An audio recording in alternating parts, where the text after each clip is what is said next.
बड'लेण्ड एफेयार्सआव बरायनाय जाबाय। स्टुडिय'आव दङ आं पिंकी बाग्लारी। बे समाव जों नोंथांमोननो मोननैसो रादाब लानानै फैदों, बिदिब्ला नोंथांमोना नायलांदो। आसाम आरो मिज'रामनि थासारिखौ नायनानै इउनियन हम सेक्रेटारिनि बानजायनायाव निउ दिल्लीआव 28 जुलाइ 2021 अक्ट'खालि मोनसे गोथौ सावरायमेल जालाङो। आसाम आरो मिज'रामनि चिफ सेक्रेटारि DSJPनि गेजेराव इउनियन हम सेक्रेटारिनि बानजायनायाव जाफुंलांनायनि माखासे फिथायफोरा निउट्रेल फर्स डिप्लयड खालामनो, जेरै CAPF बेखौ NH 306 एरियायाव डिप्लयड खालामनाय जागोन।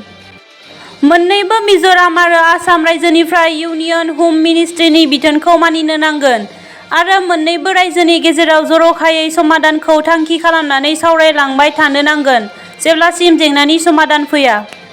दासिमबो जोंनि चेनेलखौ साबस्क्राइब खालामाखैब्ला अन्नानै साबस्क्राइब खालामदो, मानोना बेनि गेजेरजों नोंथांमोना गोबां बाथ्रा सोलोंनो मोनगोन। गोजोन्थों।